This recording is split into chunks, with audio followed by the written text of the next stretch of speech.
and see that how the different countries, they have developed the age-friendly environment in their countries, and we can see lots of blank spaces in our Asia Pacific region, and that's why this workshop is very important. Who can join the network? Anybody from maybe a city, community, local government, or a country can join this age-friendly world. And this is our latest guideline, which are for the national level planning for developing the age-friendly environment. And this is age-friendly world website. And just a minute. And then few examples which you can see from age-friendly network website, Japan, Philippines, you can see everything from our website. And very importantly, from Southeast Asia region, first city which joined our network is Kochi, and we will be hearing from Dr. Pai in this very session. And this age-friendly society, remember, it's a society for all ages. We need action across the life course, and the global network is age-friendly cities and communities. We support the development of these kind of environment, and let's work together, maybe. I'm sorry.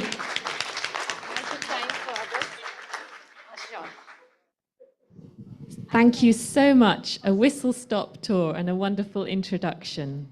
So now I would like to invite our second presenter. So Professor Hiroko Aiyama, the Professor Emeritus at the Institute of Gerontology at the University of Tokyo in Japan, who works on promoting older persons for active and productive aging, particularly the role of communities. Please, you're welcome. We look forward to your presentation. Thank you. I'm concerned. I have 36 slides. To walk through. In 8 minutes. So I prepared the notes.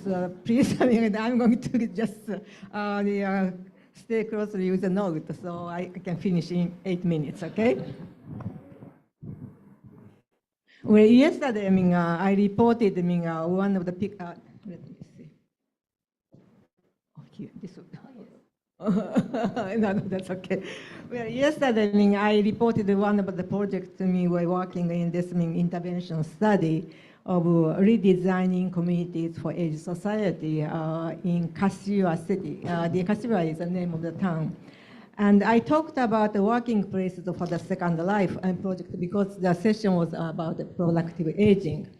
And as I mentioned in the end, this kind of social experiment requires not only the collaboration of researchers in different disciplines, but also full collaboration with local governments, healthcare institutions, NPOs, business community, and residents.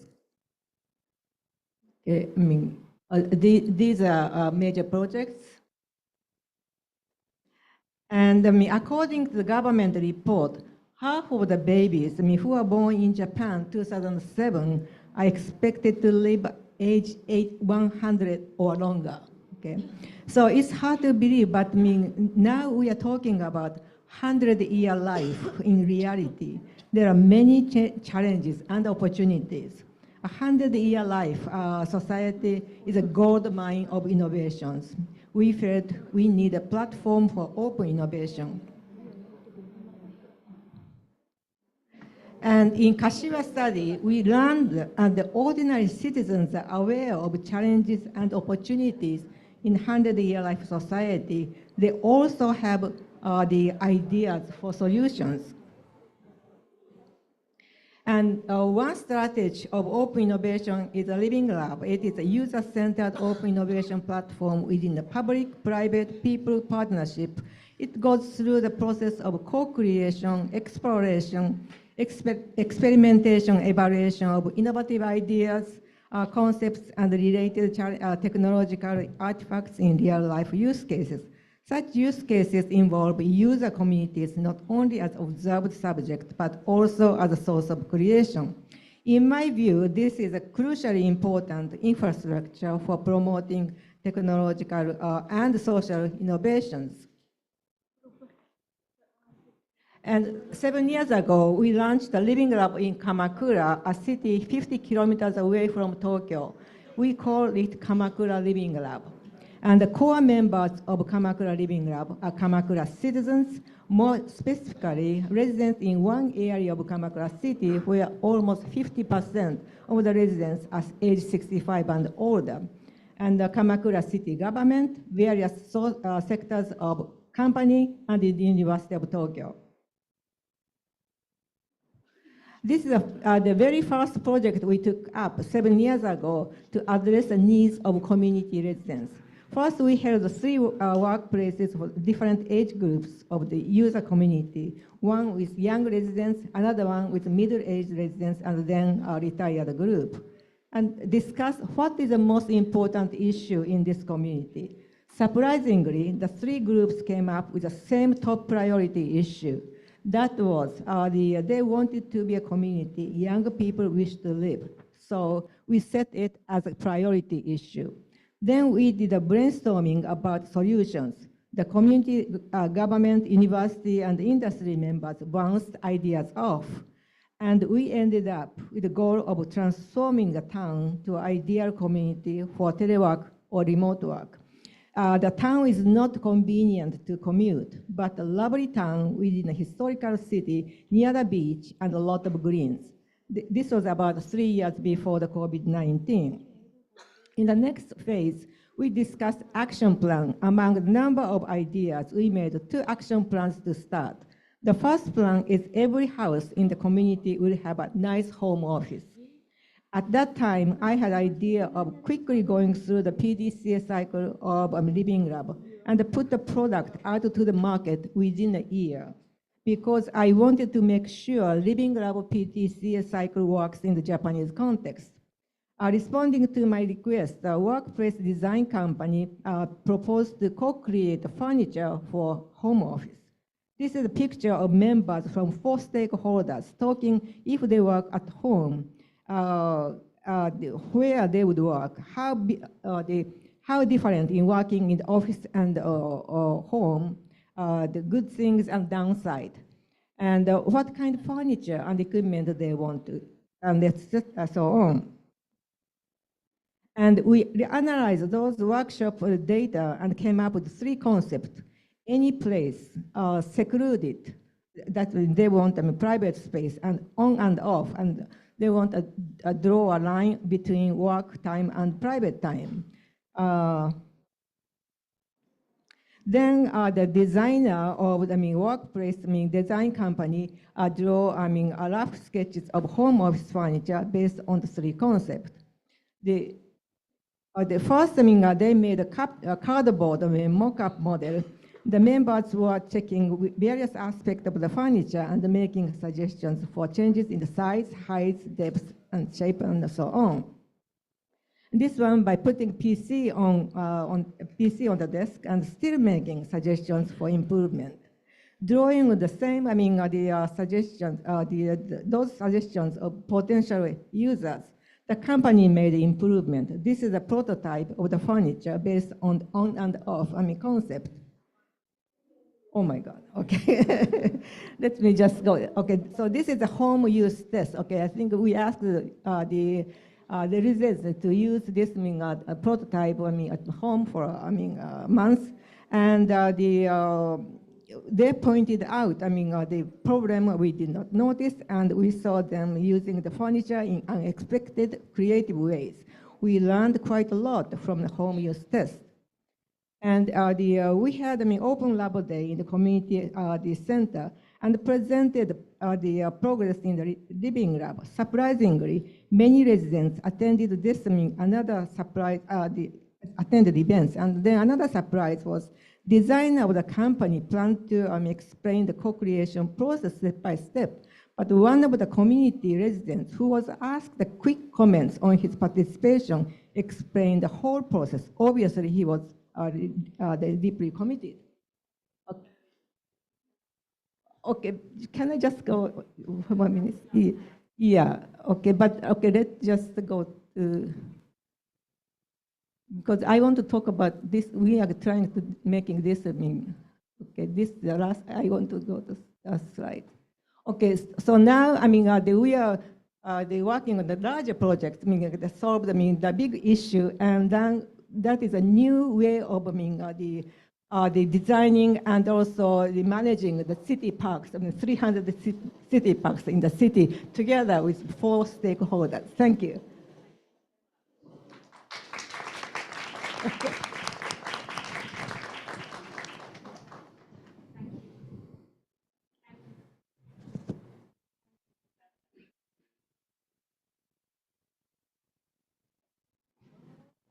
Thank you very much, Professor. Fascinating case study. Now we have a video from Annie Wright, who is the Inclusion Advisor of HelpAge International, and she works on enhancing low-cost, age-friendly cities and community initiatives in Latin America and the Caribbean region. We thought it would be useful to bring examples from another part of the world. Let's have the video. Hi, everyone. My name is Annie Wright, and I'm Global Inclusion Advisor with HelpAge's Society for All Ages portfolio. I'm very sorry that I can't be in Bali with everybody, but I'm going to give a short presentation on some of the age-friendly cities and communities work that we've done in Latin America and the Caribbean region you might be able to do in your region. If you have any questions or would like to discuss further, please reach out. I will leave my email at the end of the presentation. So in 2022, HelpAge, alongside AARP and PAHO, published the Let's Go Guide. This guide is based on the idea that all older people have the right to a healthy, dignified, and independent life. However, the reality is often one of struggle because of infrastructure, including streets and public spaces, is not designed with them in mind. This can leave older people marginalized and isolated, and sometimes fearful of going out. It can prevent them from enjoying their older age. But we can change this by making cities and communities places where all people thrive, including older people in all their diversity. So the guide includes a step-by-step guide making your city and community a better place to grow older, 28 bright ideas that are low cost and easy to implement, and tools for raising awareness and campaigning for the rights of older people. And as you can see here on the screen, the guide is very visual, very graphic, so it's easy to refer to different examples that can be used. So following on from the Let's Go guide, HelpAge and AARP decided that maybe we should add a voice and age-friendly cities and communities module to HelpAge's Voice Toolkit. So if you're not aware, HelpAge's Voice Toolkit is meant to help partners, network members, and staff understand the key elements of the HelpAge's Voice framework and to strengthen their ability to implement activities that ensure older people are heard at all levels. Basically, we want every older person everywhere to be able to say, "My voice is heard." So in early 2023, HelpAge, along with the help of our network members in Latin America and the Caribbean and financial support of AARP, developed a 5th module for the Voice Toolkit, focusing on age-friendly cities and communities. The module includes a set of slides, a facilitator's guide, and several supporting documents and templates, including an advocacy action plan to be used as an exercise for participants. The module was delivered to local organizations across the region, with the target audience being staff of civil society organizations and community groups, and was adapted according to feedback received from these participants. And as you can see on the screen, the module is available in both English and Spanish. Following the enthusiasm of participants for the Advocacy Action Plan, HelpAge initiated a small grants program. This included grants to network members and partners in Latin America and Caribbean to take forward the work outlined in the module. The projects were meant to highlight the value and importance of mobilizing voices within a community to develop an advocacy action plan for promoting an age-friendly community alongside integrating an intergenerational approach. There are 2 videos that came out of these projects. One is a trailer, which is 1 minute long, and one is longer at 8 minutes. Because of time constraints today, I'm gonna play the 1 minute video, but please do check out the longer video when you've got a bit more time. HelpAge International se ha comprometido a apoyar el desarrollo de ciudades y comunidades amigables con las personas mayores. Nos propusimos amplificar las voces, fomentando la colaboración intergeneracional. En 2023 realizamos una capacitación en el tema y empoderamos 5 iniciativas de organizaciones comunitarias que ponen en primer plano las experiencias de las personas mayores en sus comunidades. Estas iniciativas facilitan un diálogo valioso, incorporando los conocimientos de las mujeres y los hombres mayores en la toma de decisiones, y su impacto brilla a través de las personas dedicadas que creen en el poder del cambio. Únete a nosotros. La participación enriquece el pensamiento de las personas mayores. Y son ellos los que han construido la sociedad. Es una comunidad participativa. Juntos construyamos un mundo en el que la sabiduría del pasado y los sueños del futuro se crucen armoniosamente. Conectémonos. So as I mentioned, there is a longer video, so please do go check that out with a lot more examples of how the projects looked on the ground and who was involved. So once we completed the module and the ensuing advocacy projects, HelpAge and AARP asked, what if we were to deliver the module to groups of older people themselves? We then moved ahead with creating a learning companion and audio guide. The idea was to test how the module, originally intended for NGOs and CSOs, would work at the community level directly with older people. The participants ranged from 20 to 90 years old, including community leaders, members of local authorities, and older people. Facilitators varied in age and approach, with some using music and art to deliver the theories of the module. The workshops were delivered by 5 partners and network members across 3 countries in the region between November 23 and January 2024. The data collection captured lessons around why should we deliver the training, how do we deliver the training flexibly, and how do we keep momentum up post-workshop. The Learning Companion also includes an audio guide with voices direct from the participants and facilitators on their experience. As you can see here on the screen, on the left-hand side is the PDF, and if you click on any of those links in the PDF, it will open a web page, which is screenshot here on the right-hand side of the page, where you can listen to the voices of participants and facilitators directly. That is also available in both English and Spanish. Why does it matter? So why do we do this work? So doing this work highlights the importance of older people's voice, their agency, and their engagement in activities to achieve change in their communities and within themselves. It's also shown that intergenerational work is key to tackling ageism and enriching and strengthening the voices of older people. It also underscores the importance of collaboration. Working alongside AARP and PAHO has enabled us to continue our work with more partners in new locations at each step of the journey.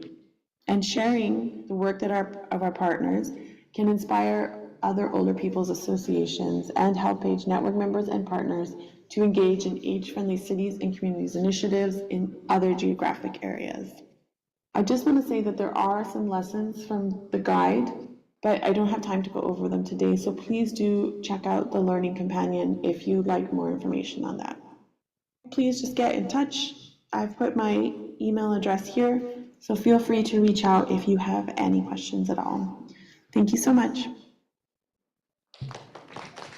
Thank you to Annie and the work in Latin America, Caribbean region. Inspiring. Great. Next, we are going to hear from Quinn, who is the HelpAge International Older People's Association Development Advisor. He's going to speak about his work promoting age-friendly cities and communities through older people's associations in Asia. Quinn, over to you. So thank you very much. Yes, my name is Quinn from HelpAge International. My presentation will be on promoting age-friendly cities and community through the Older People's Association, or OPAs, in Vietnam. My presentation will be in 3 parts. Part number 1 is Older People's Associations, or OPAs, and its evolution. Well, in the First World Assembly on Aging held in 1982, more than 40 years ago, the meeting resolution recommended member countries to consider supporting the formation of OPA to respond to the wide-range needs and aspirations of an aging world. Since then, OPA has rapidly grown in Asia. OPAs in Asia at country level may have different names. Like in Vietnam, they are called the Intergenerational Self-Help Club or the ISHCs. But they have similar purpose. Over the years, the OPAs in Vietnam and many countries in the region has evolved to become more intergenerational, multifunctional, sustainable, and scalable. Like that.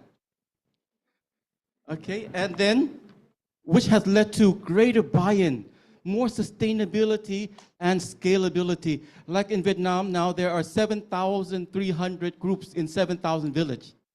So very large. And it's still growing. So to make it easier to understand why it is so popular, this is a diagram. In the ISC model, each person, each community can select for themselves what they need, they want, and then can afford. Here you can see a very happy ISSC. And this is what you need.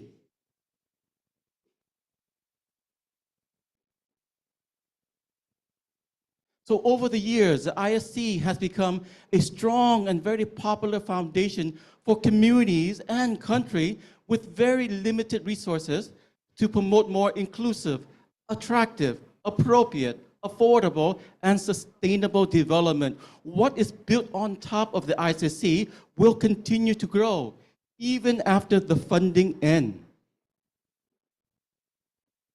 Leads to part number 2, the ISCs and age-friendly cities and community. What can you do with a very strong community-based organization? This is what we can do. So to promote age-friendly cities, WHO has developed the Age-Friendly Cities and Community Framework, which is composed of 8 interconnected domains that help to address barriers to the well-being and participation of older peoples. So this is a case study from Vietnam on how we have promoted attractive, affordable, scalable, age-friendly cities and community through the inclusion and investment of the ISCs in Vietnam. So let's do one by one. The first domain is transportation. The ISC can provide training and support for the members on how to use online taxi, improve disability access through community development actions, advocate for free or discount transportation benefit for older people and people with disabilities, as well as providing escort service for those in need. Number 2 is housing. They can provide housework, house repair, improvement service, work with local community to construct homes for the poor, in time of disaster, do homes and community protection action, and provide legal service relating to property ownership and usage. Number 3, with respect to social participation, they can organize regular gathering and promotion, like having exercise groups, sports, social, and hobby groups. There are 70,000 of these groups in the countries. Number 4, with respect to social inclusion, they can provide volunteer opportunity for both young and old, organize regular social and cultural activity like birthday celebration, home visit, to build trust and reduce loneliness and vulnerability, host regular events to celebrate diversity, inclusion, and community bonding, and provide community-based care service to those in need. With respect to number 5, civic participation and employment, they can conduct regular community cleanups and improvement activity, participate in local community and government meetings and actions, and play active role in local development and relief work, provide loans and vocational training, and finding work and employment. And as you can see here, you can see many more. With respect to communication and information, you can speak to community support and health service, as well as outdoor spaces and building, like that. At the end, this is my conclusion and recommendation. So work with the supporting national OPA. In most countries in Asia, there are a large group of older people association. Work with them, support them, include them. Or if you include them, You will have greater and lasting impact. You can reach millions of people with the limited resources that you have, and it will increase your visibilities and credibility and open up new opportunity for partnership, for collaboration, and resource mobilization. So thank you.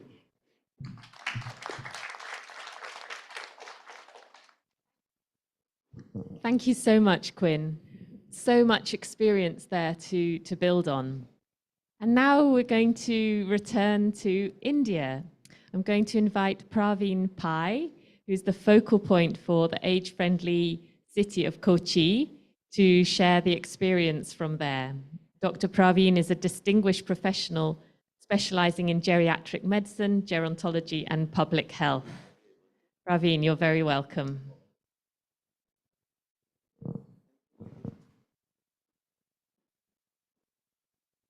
Good morning, all. So I have 5 minutes, right? I'm sure I'll finish before that because a lot of things have been told by Amrita for the introduction and Gwen, wonderful presentation. So it becomes very easy for me. And my government additional secretary Puneet sir is also there. So his presentation yesterday actually told a lot about the model which we have. And please browse through the Age-Friendly World website and search for Kochi. There is a website in it which says all most of our activities over there. So let me quickly go. This is another one. So I know the first slide, what it is. It says we are 17.5% out of 35 million population in Kochi city. That is where we are. No, this is a different. Yeah, that's okay. Yeah, okay. So that's where we stand. And my other slide, the second slide, I still remember. I don't have a dementia yet, but I'm sure our city is very well equipped with care for dementia and all. So there is a picture of a lady over there. Gwen actually showed a jumping smiley. Yeah, there we are. So Gwen showed a jumping smiley with a lot of options. You have a happy senior. So this is one among that. This is what we aim at. Kochi city and Kerala and most of the India, we don't have much infrastructure with us, which can match any other city. But we learned from WHO, the age-friendly world, that it's the commitment which the government gives. It's the political will that is more important. And you prepare an action plan and move ahead. This is ideal. We are somewhere here. Doesn't matter. So we have to reach there. That's what we are doing. And of course, we have got a lot of challenges starting from, we started somewhere in 2013, and we are in 2024 now, facing a lot of challenges. I'm not going to read all these. The most important one would be, even the older people don't understand their potential. They never realize they are worth it. So ageism starts from there itself. And there is a lack of data. And coordination between NGOs and government is yet to come. Our government is keen in being a facilitator to all the NGOs now. So once that happens, yesterday in one of the presentations we heard it's a trust. It's a trust with NGOs and CSOs, which is more important. So that trust has to be built. There are a lot of activities happening here and there. If we collaborate and if we can bring everyone together, that's going to be wonderful, especially for a country like India, which is very huge. So these are the strategies which we had for Kochi. The first one and the most important is networking. There are a lot of NGOs, CSOs working in this field, but they lack the awareness. What are the 8 domains? So basically it is thought that aging means it is something altruistic activity, some charity to be done and nothing more than that. So that welfare state concept has to change slowly. It will take time. It will take time. So it's mainly the advocacy and training which is more important, especially for a country like us. And definitely a lot of academics need to come into it. That's where we are working at. You can see a lot of, I'm skipping this, you can see a lot of collaborators here. It's not the exhaustive list, it's just a small list. We are collaborating with a lot of people where in all the sectors now. Only then we can advocate and get this moving.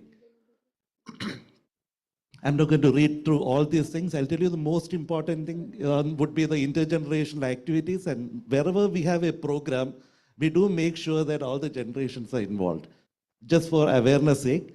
And we do do a lot of things on healthy aging. More into healthy life expectancy, in fact. Because Kerala in India, we lack around 10 to 15 years in our life expectancy on being not healthy. So that is one area where we have one of the programs for Maduram Age Jeevitham. Just for an example, early detection of diabetic retinopathy. So diabetic retina, we found it's very prevalent over there and it's not detected. So once you detect such complications of diseases early in life, that will prevent disability or dependency later in life. So that will bring in happiness, that will bring in quality of life. So that will also help in being the city more age friendly. So these are some of the activities and like all of them, and most of them are in our website. I'm not going to go through all these. Oh, did I press the wrong one? Can anybody help me? So, okay, so I don't have much slides with me now. So these are some of the photographs, some of the activities which we have. The first one is on communication. It's very interesting. It's a college where in Kerala we have colleges are open to older people. So this is one of the computer labs used by the college students. So the students become the teachers and teachers over there are the mentors and older people are students for the time being, and after the class they become the teachers. So the role reversal is a wonderful model we work on. So this is another one to buy in policy, make the policy makers understand. This is called an empathy suit, which was developed by IIT Mumbai. So it actually simulates what an older person goes through. So that comes to my end of my presentation here. Mostly it is a capacity building which we are looking at. And we would like all of you to go through our website and all. And please be part of the network because we want to learn from you. Only if you're in the network, we'll be able to connect with you. Thanks a lot. Thank you. Thank you very much. It's great to have this example in front of us. I'm sure people will have lots of questions for you, Praveen. Thank you so much. Okay, on to our last presenter. And after this, we will then move to our table discussions. But I'm very delighted to invite Ati Anjar Rahman, who is the Secretary for the Regional Commission of Older People in the city of Bandung, to talk to us. Now, her office formulated the mayor's regulation, which ensured that Bandung became an inclusive city for older people with access to recreation, spiritual activities, healthcare, and infrastructure.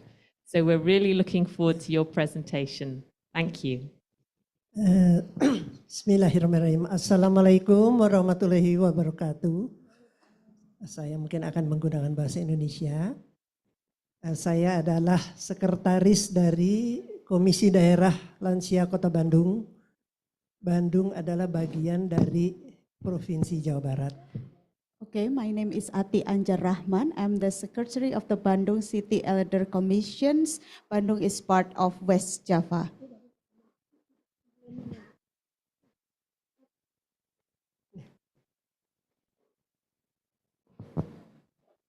Ini adalah tempat-tempat yang menjadi magnet daripada Kota Bandung. Yang pertama adalah lapangan gazebo, kemudian gedung sate pusat pemerintahan Provinsi Jawa Barat. Dan ini disebut dengan Bandros, Bandung Tour on the Bus, yang selalu mengelilingi Kota Bandung menjadi kendaraan wisata dari Kota Bandung. This is corners of city of Bandung, the city attraction of Bandung. At the above, it's the gedung sate, and also the others is the Braga. This is city bus tours that are available in Bandung.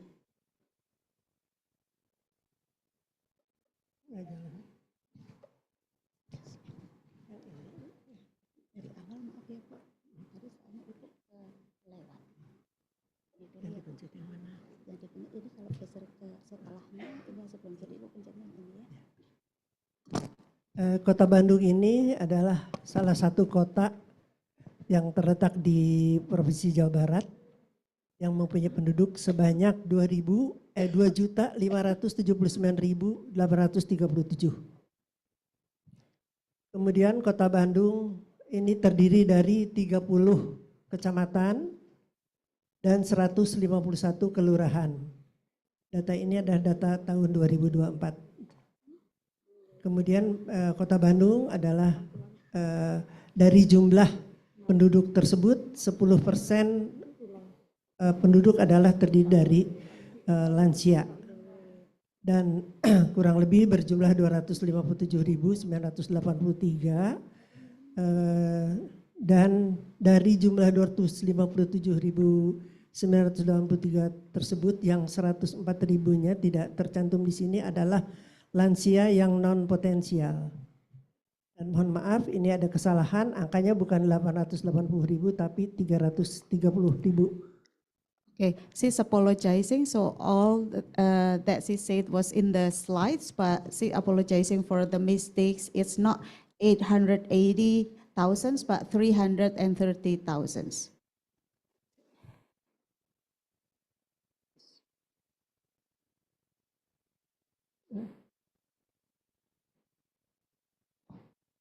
Ini taman-taman yang biasa digunakan oleh lansia Kota Bandung.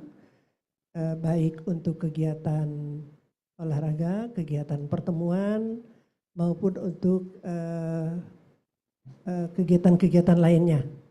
This is some location in Bandung that usually used by the elderly for meeting, sports, and also others activities.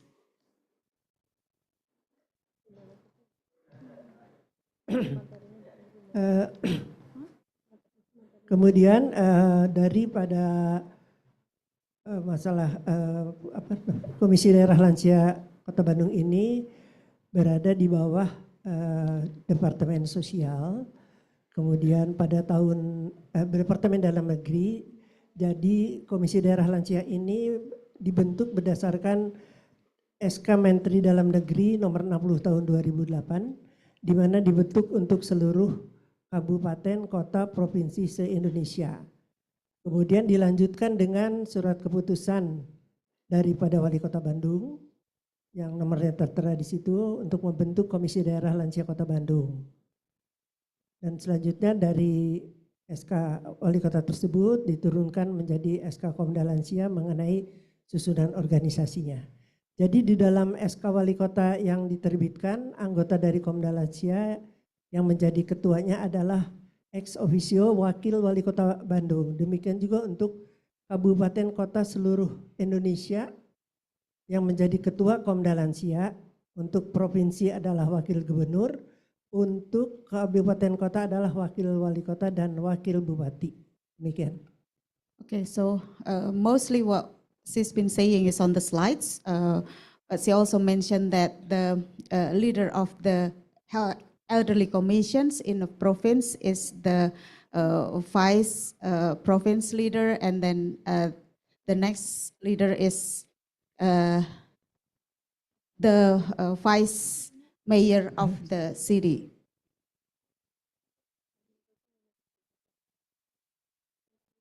Pada tahun 2021 kami sudah menerbitkan peraturan daerah tentang Bandung Kawasan Ramah Lansia.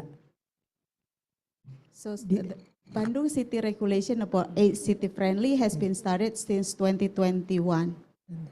Di masa kepemimpinan Bapak Wali Kota Muhammad Oded Zainal yang almarhum, kemudian di dalamnya terdiri dari 10 bab dan 42 pasal. Beberapa hal penting daripada, betul memang semuanya penting, hanya ada hal penting yang ada dalam peraturan daerah tersebut adalah pertama bahwa lansia itu mempunyai hak dan peran di dalam implementasi Kota Bandung untuk menciptakan Bandung sebagai kota kawasan ramah lansia. Kemudian juga dalam peraturan daerah tersebut juga disebutkan bahwa lansia itu termasuk di dalamnya adalah lansia potensial dan lansia non potensial.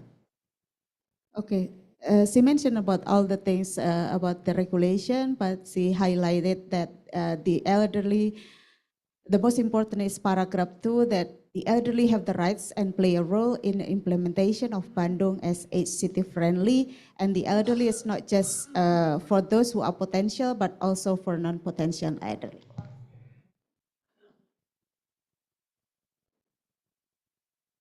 Ini pembahasan dan pengesahan peraturan daerah tersebut. Saya kira lanjutkan. Ini beberapa kegiatan daripada Komisi Daerah Lansia. Yang pertama pengajian, kemudian pelatihan memandikan jenazah, kemudian juga kegiatan kawin massal banyak yang dilakukan oleh lansia. Kemudian juga bidang kesehatan, yaitu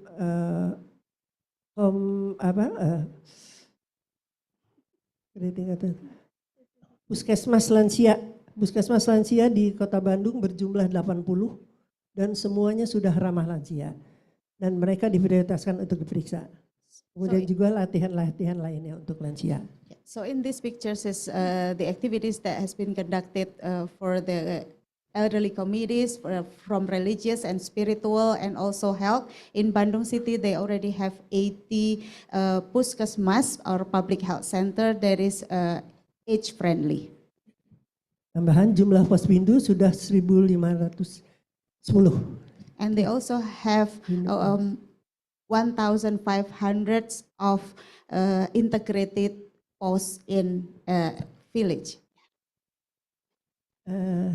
Sedikit mungkin kami juga mengadakan pendidikan yang bernama Sekolah Lansia, yang besok mungkin di Bali juga akan ditinjau. Sudah ada di 12 kecamatan dan sudah mencakup siswa kurang lebih 750 orang. Sangat bermanfaat. Okay, so they also have a school for elderly that has students more than 700. Saya kira mungkin cukup sekian waktu. Terima kasih. Assalamualaikum warahmatullahi wabarakatuh. Thank you very much. Thank you very much indeed for bringing your experience. So thank you to all of our presenters. That was a very rich sharing. And now we're going to move to the discussions. So we want to hear from all of the different places and experiences that you have brought into the room. We're going to have 6 table discussions, and each table is invited to, in a minute, choose a spokesperson, because after the discussion, we're going to come for an input to each table. So we need one person ready to feed back. And the speakers are invited to join one table each as well. And the feedback you give will be captured for the session note for the conference report back. So please, those of you who are sitting at the back, please do join so that all the tables are full. Each table has a question, and Quinn is going to hand out the questions so you can see what we're all discussing. Table 1 is question 1. Yeah, there's one question per table, so you check which question is for you depending on which table you are. There's some spare seats here, please, for table 2. We need 2 people to join table 2. Please do come and join in. And there's a seat there spare on table 5. We need somebody to join. And there as well, there's a spare seat. Please come and join the tables. Okay, so please join the tables. You have 10 minutes for your discussion on your table question. So off you go.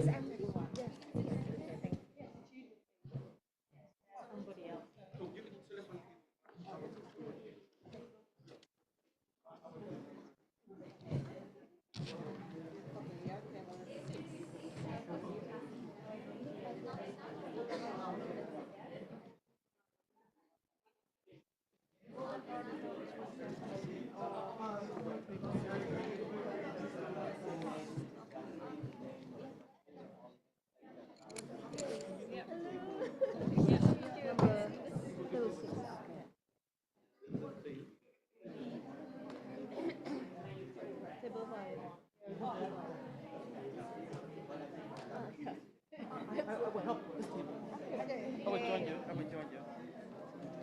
Okay, so we're number 6, so we're number 6. What are the 3 top examples for age friendly city community policies that you want to share? Okay, so before we start, maybe can you do like who will be your note taker or presenter? So after this session, you will have somebody to present your outcome, your discussion. Anybody? I have problem in English, sorry, so I. So maybe cannot help. Maybe later. Okay. Volunteer. Okay, very good, very good. Somebody to report. Yes. Well, maybe open up for a country to share and to discuss what they have, what do they not have, what they need. Maybe do an introduction. Oh, yeah. Hi. Please call me Ina.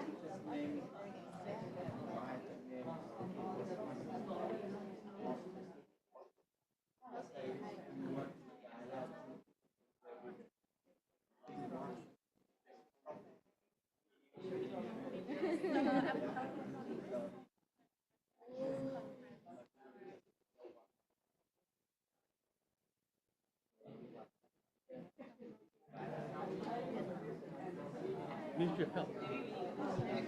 I'm Lydia from Indonesia.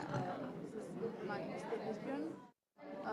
Government institution kayak Menko PM, Ministry of Coordinator, Development, Human Development. I'm Hajar from Aisyah, Women Organization of Muhammadiyah. Apa ya? Berarti Islamic Organization.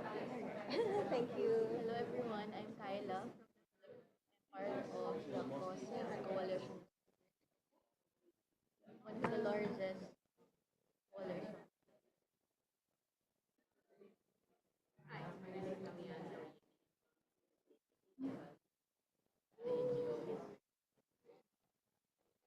Oh, Copernic. Hi, my name is Imtiaz, LPG India.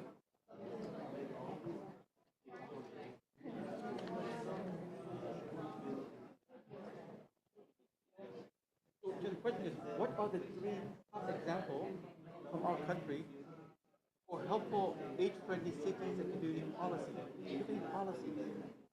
that you want to share with others or want to receive from others?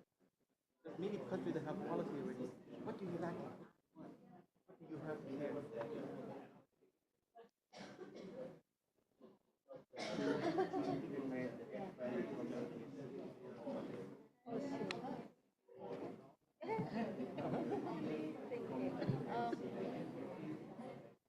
We have, in the Philippines, we have different parts. Where there's an age-friendly facilities where both from different generations go together and then have this kind of this call. It's facilitated by PSEC. So our organization really start building the practices on pushing forward the intergenerational social behaviors within the Philippines. Second is what we also do is the young, as we shared the same struggle within the universal, advancing and campaigning for universal social pension. Usually it's just the older person who campaigns for pension. But in the Philippines, what also did is that young people actually campaign for universal social pension because we believe that it is a shared struggle within the different generations. So we actually dance on streets with other persons, we do flash mobs, campaign with different legislators, we give roses to our House of Representatives or parliaments. We also do media conferences wherein you don't just see older person at the table, you can also see different generations talking about our rights and why we need further advance the having universal social pension. Universal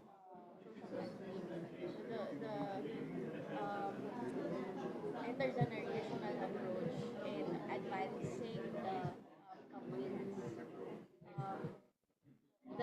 shared struggles.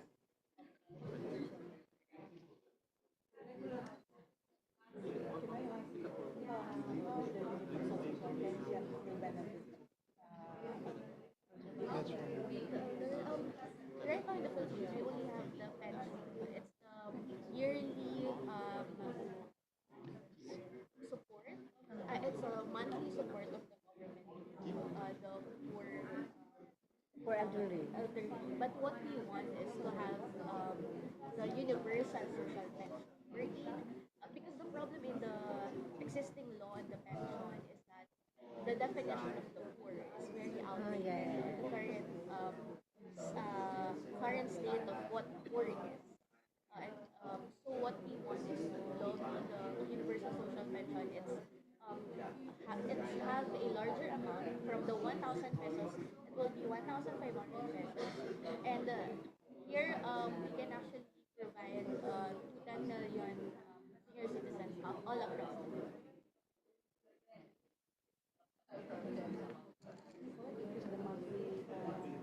Social pension, monthly support.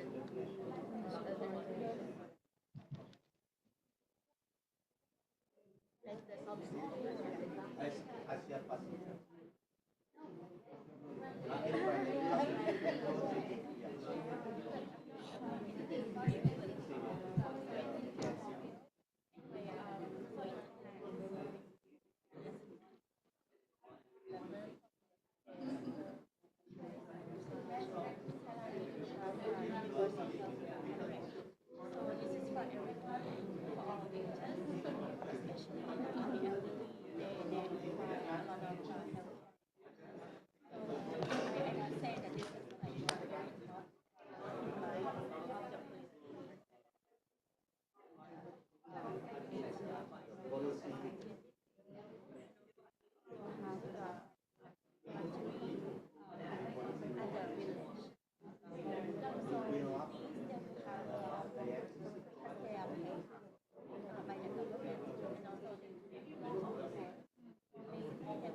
Where is from the budget for where come here?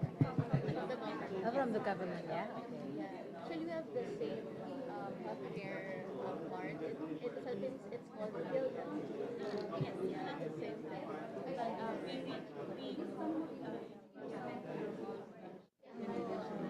Philippines is not universal. So it's just a discount. Maybe the second one is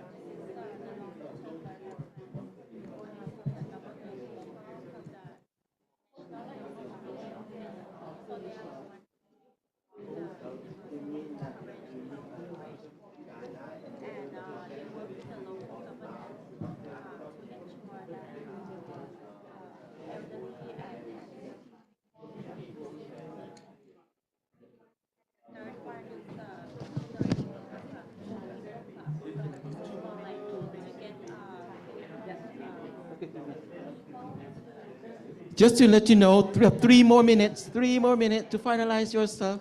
Prepare your presentation. So in India, we have a national elder line, helpline for the senior citizen, which is by the Ministry of Social Justice. It's a Government of India initiative. So in this, there is a toll-free number which any senior citizen or anybody who is concerned can call regarding the issue of senior citizen. So in a city level, there is a lot of need of senior citizen for information, support and care. So anybody can call this helpline and there are field response officers who reach out and provide those help. And it is connected to various government department, police and everyone so that any need of the elderly is immediately addressed. by this helpline, and this is supported by the central government, the national government. It's a budgeted, centrally budgeted scheme, which is across the country. This is all across the country, in all the states. All everything. So if you need information, information is given.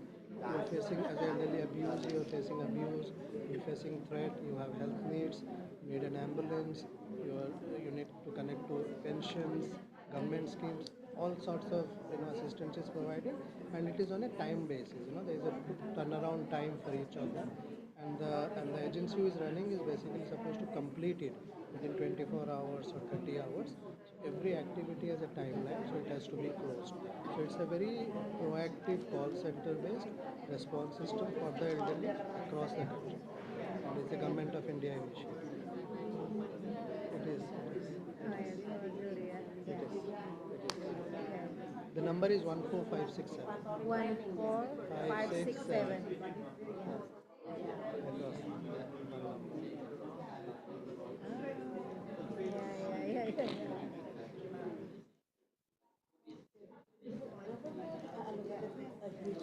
It's a budgeted activity by the government and the Ministry of Social Justice.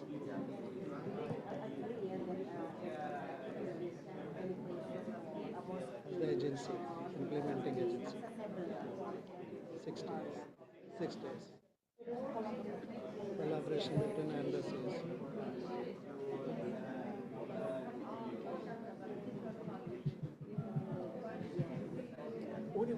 Okay, one minute, your 1 minute warning. Maybe maybe someone can help my Indonesia. Okay, from Asia, we do advocacy at village level. There is village regulation for elderly, because if with advocacy the village regulation, we can push the village pemerintah, the village government to allocate the budget and facilitate elderly friendly like that. Yeah. Besides, we do the advocacy for elderly. Okay, thank you for your discussions. We're going to hear from each table. So I'd invite you to wrap up your discussions now. Thank you. Thank you. Okay, that's it. Stop. Stop, stop, stop. We're going to table 1. Table 1 is going to give us their feedback. Thank you. Thank you. Thank you. Thank you. Okay. Shh. Okay, we table one discuss what are the top 3 things that would make the biggest difference to increasing awareness of age-friendly city and community. So we had a lot of discussion, but we just pick up 3 major points. Number 1 is we should involve the media, increase the media perception, media engagement to improve the awareness of age-friendly community and society, community and city. So that include community discussion or training to the people to understand what is needed, what we should do. So that is number 1 point. And number 2 is any activity for age-friendly community and the city should be for everybody, not just for older person, but also for the young child or pregnant woman or even somebody who are very active, so that it will be for everybody. Then that can be sustainable. And number 3 is we should involve private sector more because we have to do a lot and the government alone cannot do everything. But at the same time, we have to protect the vulnerable people So government role, we shouldn't forget. So we have to have a good balance. I think that's the three major points we discussed. There are lots more, but only for Perfect. three now. Thank you very much. Top marks to table 1 for being very clear. Table 2, over to you. So hello everyone, it's me Sanju Thapa Mogar and I represent Aging Nepal.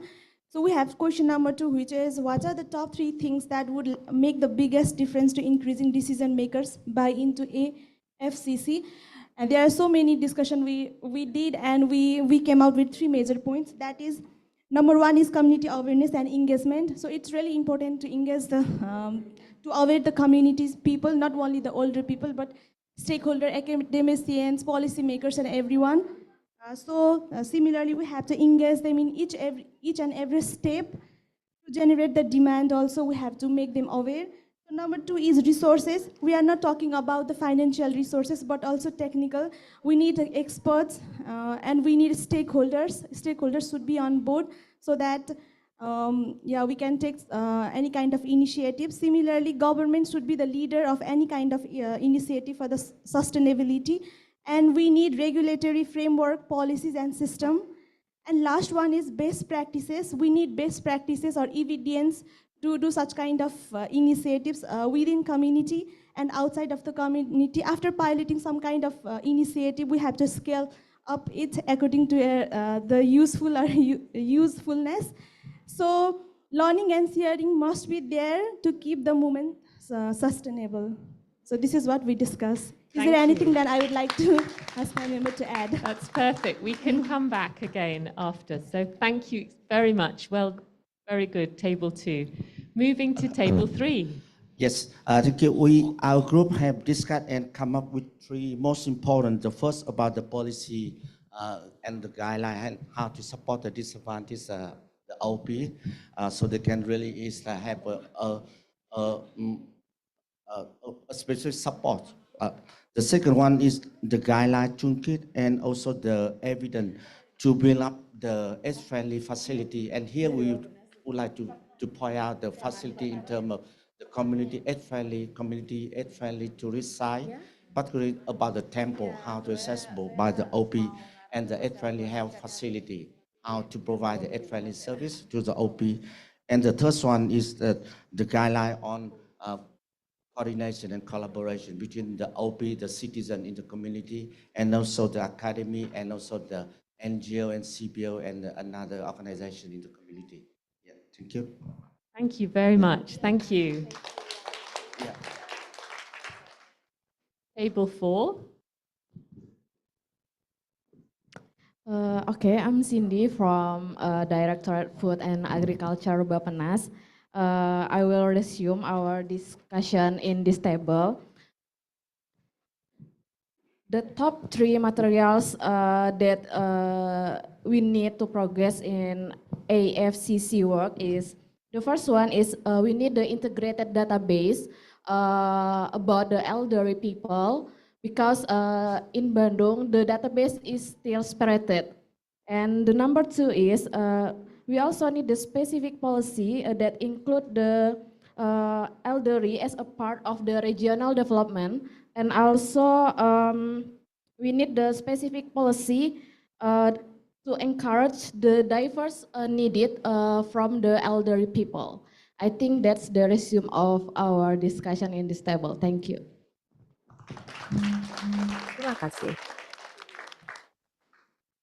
Okay, good morning. My name is Anissa Kisti from Yapika ActionAid Indonesia. In table 5, we try to answer the question, what are the top 3 examples of AFCC program successes? And we conclude that we have 3 points. The first one is how the city can integrate all stakeholders, starting from collecting their needs by using the data, and then work together. And the critical question in this table is how actually we coordinate together. And the best practices from Kochi is we create the no hierarchy discussion or forums, and we only agree on the common agenda. So and choose or do the work with their specific concern of each stakeholder. And the key points is how to inform each other of their unique work. And the second one is to create or optimize the intergenerational activity, such as create the learning. For example, they have a 3-month program that older people can learn from the students in college. And then after the session, the students can learn about the life values from the older people. And the third one is the accessibility from older people, transportation to go places. The question in our table is, do we need to create the better public transportation from older people to go to places, or we create the closer public services that can be accessible? And that's the discussion, and I think both of the option can be implemented based on the needs on each city. That's the summary of our discussion. Demikian adalah rangkuman diskusi kami di kelompok 5.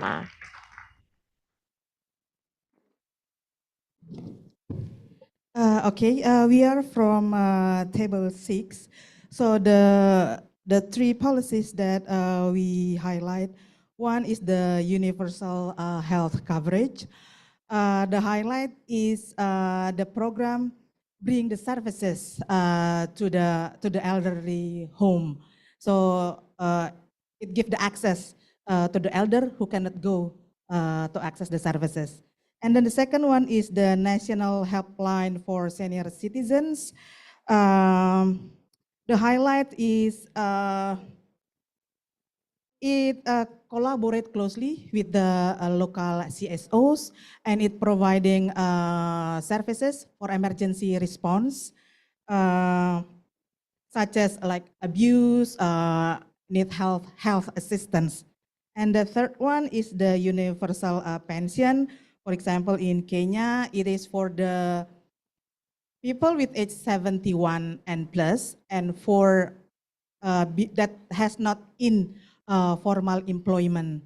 The highlight from the three policies, it is a government funded by allocating sufficient fund to ensure there are services for the elderly, and the services is accessible and bring the services to the home of the elderly.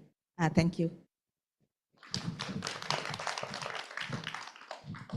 Thank you very much. Obviously, you had really interesting discussions, and that was a very helpful feedback. We now just have a few minutes for open questions. So you might have a question from one table to another table, or you might have a question for our distinguished speakers. I'm going to open the floor, so have a think about a question.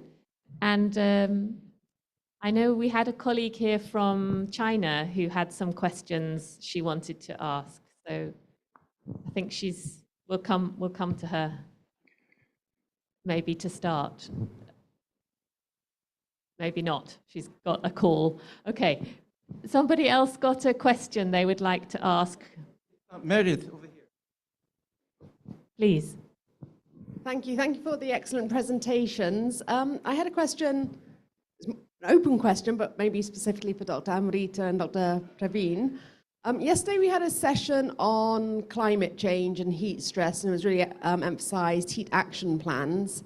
And when we did some research on heat action plans, they weren't, age and older people were not really articulated in these city heat action plans. So it's just really the plans or the process for really ensuring that the age-friendly framework, which is fantastic, is sort of climate sensitive, and also how we can make the heat action plans age sensitive. So any comments or responses or good practices that you've seen in that would be great. Thank you. Thank you. Yeah, Praveen, go ahead. I will just say the one broader remark, because the planning, as we said, it's a kind of it is first of all, along with the stakeholders, the city, the older people, they have to be at the center when we plan. So first we have to engage with the right stakeholders, so engaging with people and then plan and then act. And these climate change and other crises, these are evolving and these varies from city to city and country to country. They have to include all these components into their framework before implementation and during implementation also. They have to evolve and maybe rework on their plan and accordingly manage. However, the crisis, climate change, all these things are like huge issues, and there is no simple answer to it. And I think yes, but whatever we can do, we should plan at the local level as well and integrate into our framework. Dr. Praveen. I just wanted to tell that because during implementation, all these things are already been factored by state and the national policy. In an age-friendly action plan, it's basically the central point is the older person. It's a person-centered and or a family-centered or a community-centered. So it goes in that hierarchy. So within that framework, definitely climate change is a serious concern. In our place too, we do have guidelines coming up. We do have advisories which we publish as we go. So that's happening. Thank you. Thank you very much. Really important. Okay, I think we had a question over here. Did you have a question? Yes. Thank you. And then Table 1 and Table 6. Thank you for all. Thank you all presenters. One question to Dr. Amrita. Has WHO done any comprehensive assessment of the age-friendly city community initiative so far? What would have been the impact? How is it still effective? Is there any plan to revise or look into the indicators, actions? One question to Queen. one question. Oh, one question. Okay. Please. Otherwise, we haven't got.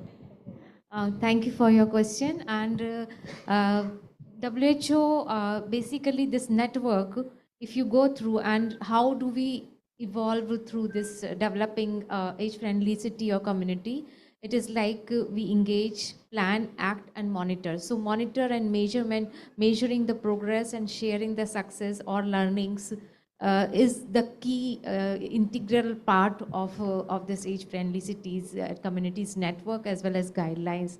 So we have examples from all over the world whosoever is a part of our network, they keep on submitting their examples and their learnings. So I request you to visit our website, and through this interactive map, you can just select and click the country and you will open lots of other examples. So I think that would be helpful. Thank you. Thank you, Doctor. Thank you. Okay, so we've got lots of hands coming up. All right, somebody has a microphone, so she grabbed it, and then we'll go over there in the back. afterwards. Thank you so much, all presenters, for their wonderful presentation. So in my country, most of the older people, they live in rural area, and our country have 3 different geographical structure. One is plain, and another is hill, and another is mountain. So in such situation, how can we replicate or put every component of WHO for age-friendly cities and communities? Good question. I think Quinn might have an answer for that. So the one that we have in Vietnam with 7,000, about 35% of these communities are in mountainous area, in ethnic minority area where the resources very, very limited. And that's why we focus a lot on communities like that. And then in the city where they have a lot more resources, they will have much more programs. But in community, yes, it's a big challenge, but it's doable. We have found it to be very doable. We can share with you a lot of examples in mountainous area, in coastal area, in island areas, as well as in hilly areas. So if we involve the community, the answer is yes in any different geography. Okay, we had a question over there. Thank you. Okay, I want to ask with Bu Atia. Yeah. Okay. Sometimes we face a problem about there is gap between policy and implementation. So in case of elderly regulation in Bandung, how we encourage the multi-pihak to implementing the regulation and what is the challenge? Thank you.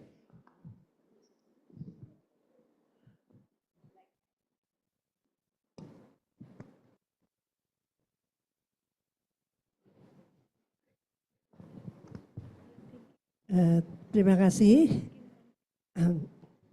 Jadi agar kegiatan kelansiaan itu berjalan dengan peraturan yang belum sepenuhnya menunjang kegiatan tersebut, kami selalu mengadakan pertemuan baik dengan komunitas lansia, NGO, kemudian dengan pemerintah secara rutin memberi masukan-masukan, termasuk mungkin hasil daripada pertemuan pada 3 hari ini, itu membuat kami lebih semangat lagi untuk memberdayakan lansia Kota Bandung dengan menerapkan seluruh peraturan yang sudah ada itu, Bu. Itu mungkin, Bu. Terima kasih. Thank you. Can we have that translated?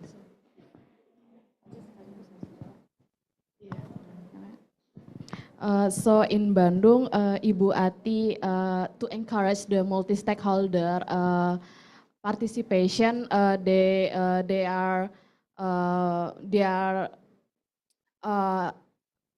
meeting with the elderly population, the elderly people, and the others NGO to develop the elderly peoples with the policy that they have in the level city. I think that's the answer from Bu Ati. Thank you very much. Okay, one last question, and I know this colleague was trying to get in earlier, so please go ahead. Thank you. I'd like to ask questions to those who have implemented the age-friendly cities. How do you deal with issues around data, data availability or data accuracy, and how did you, what are the challenges and how did you overcome them? Data, good question. Who would like to answer? Somebody with experience. For our project in the community, we do dashboard. So the dashboard only has six questions, and the questions are asked by the member themselves, and they are seen every month. So they can develop and they can manage their own dashboard.